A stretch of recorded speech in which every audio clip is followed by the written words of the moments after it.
Graça e paz, queridos alunos, sejam bem-vindos a mais uma videoaula de métodos de estudo bíblico.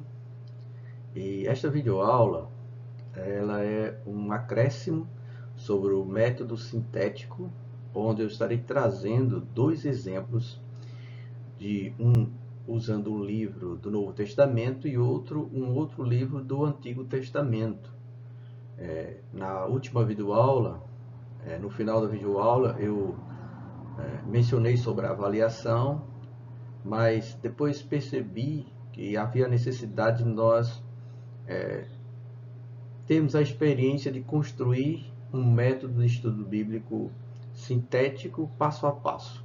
Então, o objetivo desta aula, tá bom, é um reforço para que você possa captar melhor o método de estudo bíblico sintético. E é isso que nós estaremos vendo, então, a partir deste momento. Os livros que nós vamos aplicar o método sintético é o livro de Judas, a carta de Judas, do Novo Testamento, e também o livro de Jonas. A carta de Judas contém apenas um capítulo, um capítulo, e o livro de Jonas possui 4 capítulos. Então, nesses exemplos, nós vamos estar manuseando um livro pequeno e um livro não tão grande, mas com vários capítulos, para que você possa compreender como fazer o método de estudo bíblico.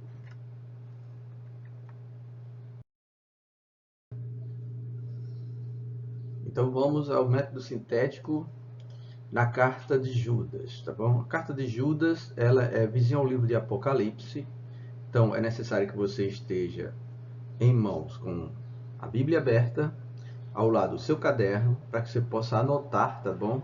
Os passos todos que a gente vai encontrando no estudo bíblico. Então, você precisa seguir os passos que foram mencionados na aula anterior e passar então a aplicar o método sintético sobre o livro em análise. No caso, primeiro é feita uma leitura do texto bíblico, depois, na próxima leitura, você vai encontrar os temas que possam estar presentes na carta, e aí então você passa a usar o seu caderno e anotar tudo que você for observando e encontrando na carta. Então nós já sabemos que o livro é a carta de Judas, o tema ou temas encontrado é a batalha pela fé.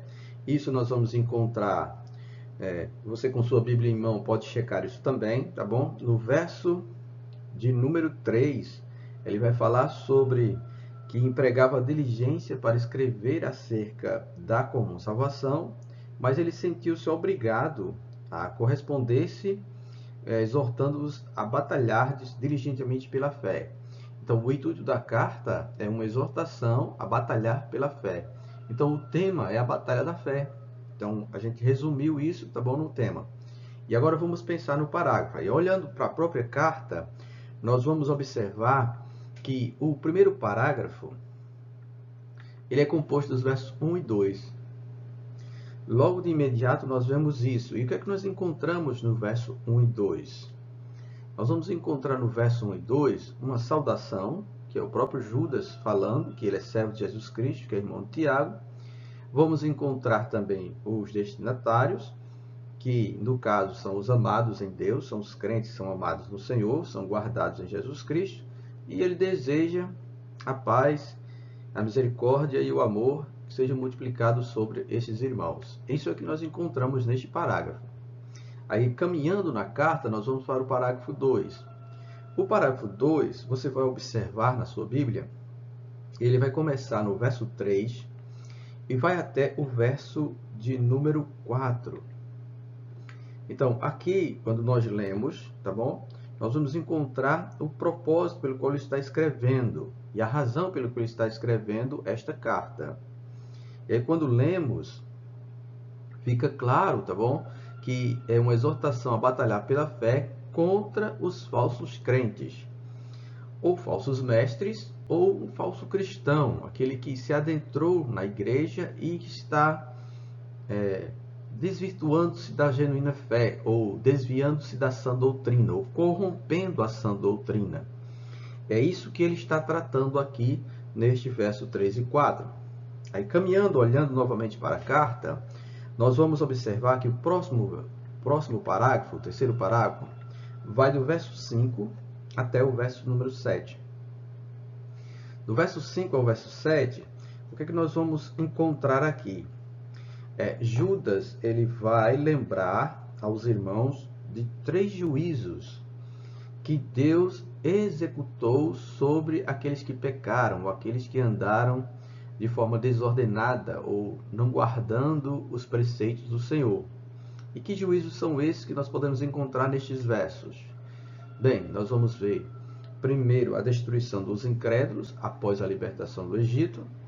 Foi aquele povo que Deus eliminou na caminhada do deserto quando eles não creram que Deus ia dar a terra prometida. Eles não creram e continuaram adorando a falsos deuses, violando a aliança de Deus. Então, o Judas lembra aos crentes, aos irmãos daquela igreja, que aqueles que não andarem de modo digno serão eliminados. Da mesma forma, também ele faz menção dos anjos, que Deus expulsou do céu quando se rebelaram junto com Satanás.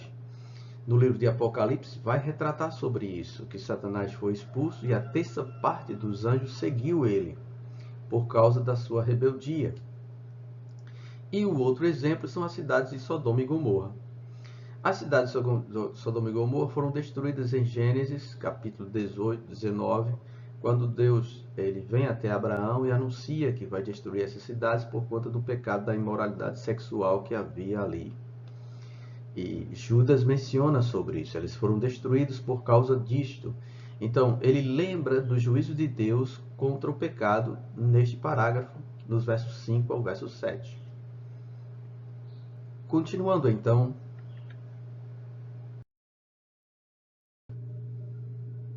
o próximo parágrafo, o quarto parágrafo, ele vai iniciar do verso 8 até o verso 13.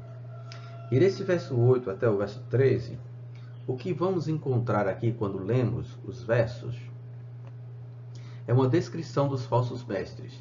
E nessa descrição você vai observar que vai aparecer dizendo que estes falsos crentes, falsos mestres, falsos cristãos são sonhadores, contaminam a carne, rejeitam governos, não querem ser liderados, difamam autoridades superiores, então falam de Satanás, blasfemam contra ele. Ele dá até o exemplo de que o arcanjo Miguel, quando contendia com Satanás pelo corpo de Moisés, não ousou pronunciar palavras de desrespeito a Satanás, apenas disse: o Senhor te repreenda. Mas esses falsos crentes, esses falsos mestres, falsos cristãos, eles são assim. E essa é uma descrição que nós encontramos aqui, então, neste próximo parágrafo, do verso 8 até o verso 13.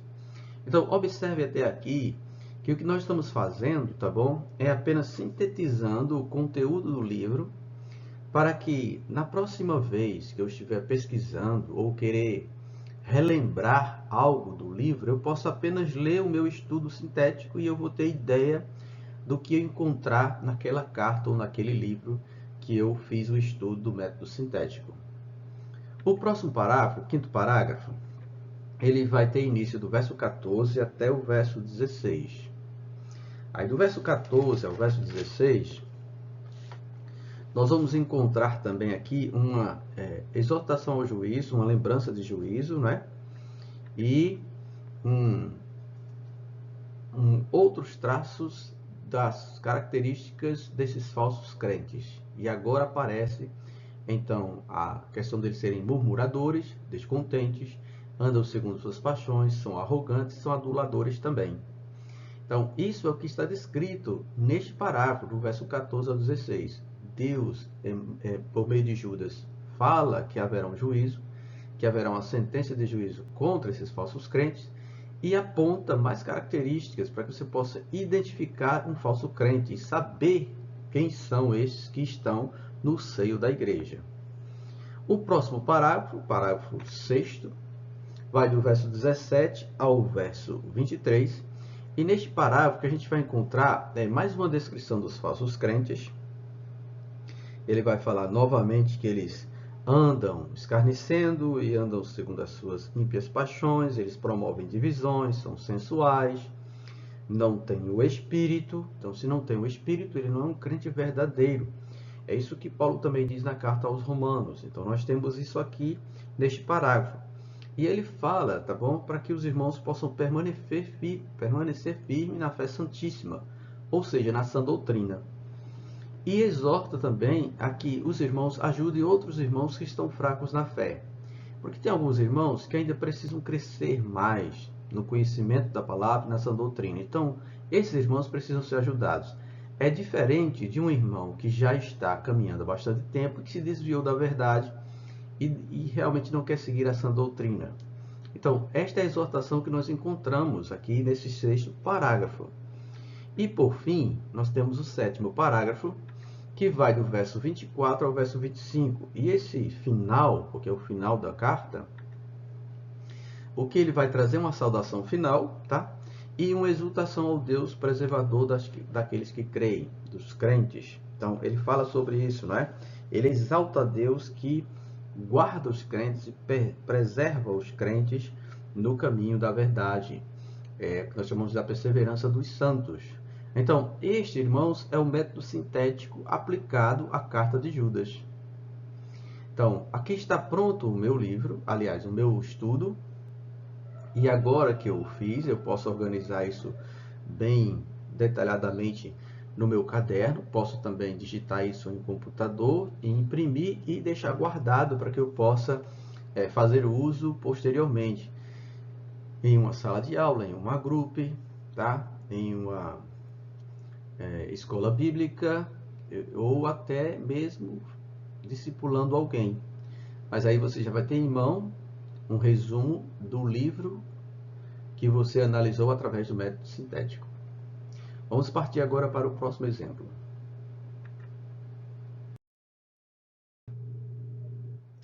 O próximo livro, nós vamos tratar de um livro do Velho Testamento. Este livro, tá bom? É o livro de Jonas. Jonas é o profeta que Deus usou para pregar a cidade de Nínive, para que ela pudesse se arrepender. Né? E aí, então, o que é que nós temos aqui? Nós temos um livro também, tamanho pequeno, de 4 capítulos, é o que nós temos.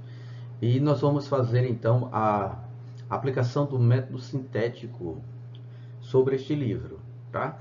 Como este livro ele possui capítulos, então a divisão dos versos tem que indicar o capítulo também. Os parágrafos precisam ser identificados através desses capítulos. Então, no primeiro parágrafo, o que é que nós vamos encontrar? Olhando para o texto bíblico e lembrando daquela dica que eu falei sobre a letra maiúscula em negrito iniciando o parágrafo, nós vamos perceber que o primeiro parágrafo vai do verso 1 até o verso 3. E neste parágrafo, ao ler o livro, obviamente você lê o livro 1, 2 vezes completo, ou mais vezes se você precisar. Depois você vai procurar o tema do livro, e aí então você passa a aplicar o método escrevendo a parte em seu livro ou digitando no computador. Isso é você que vai decidir como vai fazer, montando algo desta natureza que você está vendo diante de você. E aí nós vamos perceber que estes versos apresentam o chamado de Jonas para pregar a cidade de Nínive e a fuga dele para Tarsis. Então, Deus chama Jonas, envia ele para pregar a cidade de Nínive. No entanto, ele simplesmente se rebela e pega um navio para ir para um outro lugar, tá bom? Oposto à direção da cidade de Nínive. Ele não queria pregar em Nínive. Ele não desejava que Deus salvasse as pessoas, os cidadãos de Nínive. Então ele resolve tomar um barco e fugir para Tarsis. Aí no próximo parágrafo, o segundo parágrafo, que vai do verso 4 ao verso 6, nós vamos perceber a ação de Deus, ou a soberania de Deus, levantando uma tempestade no mar por causa da desobediência de Jonas. Ele estava dentro de um barco, de um navio, junto com outros marinheiros, outras pessoas, e Deus então manda uma tempestade por causa da desobediência dele. No parágrafo seguinte, que é o parágrafo 3º, que vai do verso 7 até o verso 10, os marinheiros que ali estavam questionando por que essa tempestade, por que ela não cessava, porque o barco estava sendo assolado, e eles resolvem então consultar os seus deuses. E cada um então consulta o seu Deus e não tem nenhuma resposta, até chegarem a Jonas. Quando chegam a Jonas, aí é revelado então a causa do grande temporal, daquela tempestade toda. E é dito então que é por causa de Jonas, da desobediência dele, que o mar está revolto. E há então a busca de uma solução. Aí o próximo parágrafo, que vai do verso 11 até o verso 16, os homens vão estar orando a Deus, pedindo misericórdia, porque o próprio Jonas sugere que ele seja lançado ao mar, que aí a tempestade vai cessar. Os homens pedem a Deus que o sangue de Jonas não seja sobre ele e lançam Jonas ao mar. Isso é que nós encontramos então, tá bom? No capítulo 1, e o último parágrafo, que é o verso 17, apenas o verso 17, o último parágrafo, é onde Deus envia um grande peixe que traga Jonas, e ele passa então a estar 3 dias e 3 noites no ventre do peixe, nas profundezas do mar. Esse grande peixe, tá bom? Foi uma providência de Deus, foi o Deus soberano que resolveu então fazer isso com Jonas para levar Jonas a se arrepender e cumprir o mandado do Senhor. Aí, esses parágrafos, do 1 ao 5, todos eles estão presentes no capítulo de número 1.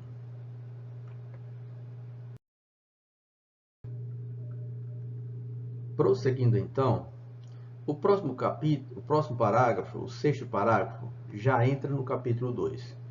E do capítulo 2, do verso 1 até o verso de número 10, nós vamos ouvir a oração de Jonas no ventre do peixe e a ordem de Deus para que o peixe vomite Jonas na terra.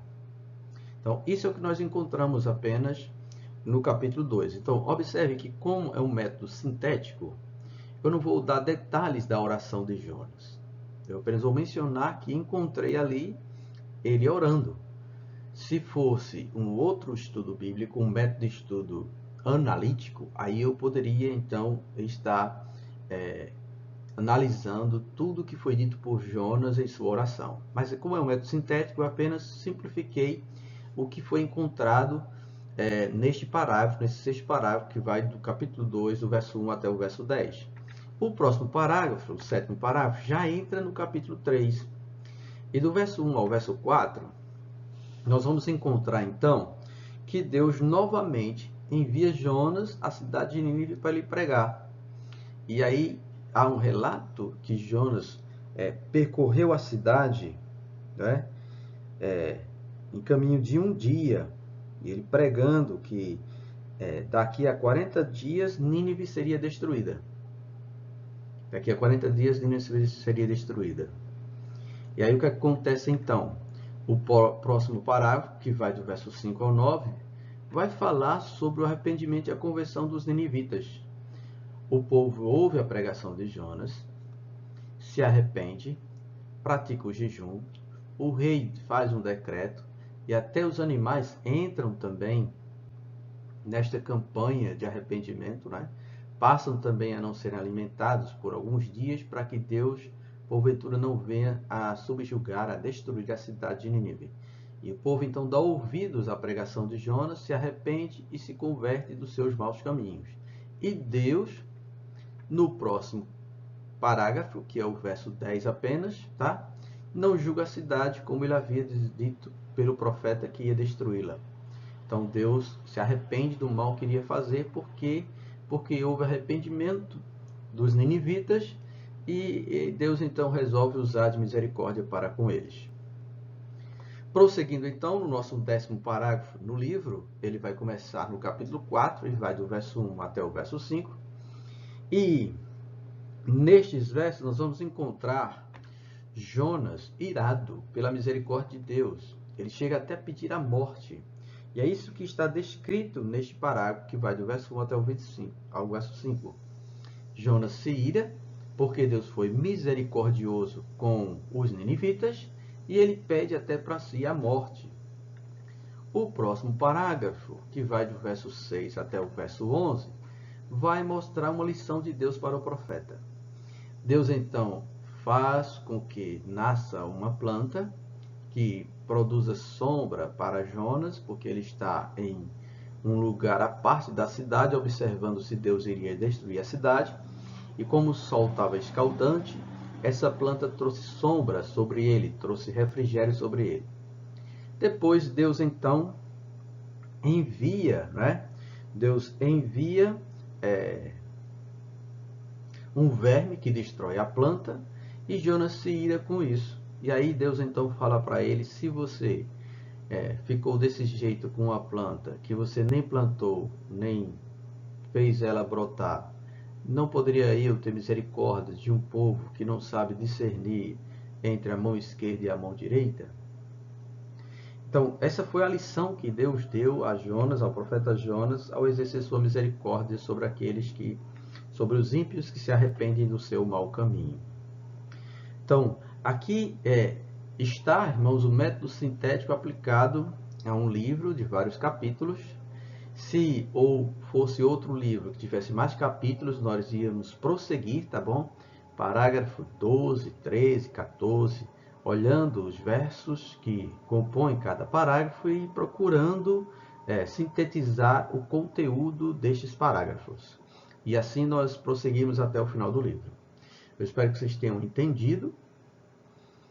E vamos prosseguir então. Aí agora chegou a hora de vocês serem avaliados, tá? Então, nesta descrição da videoaula, eu vou colocar o link para avaliação.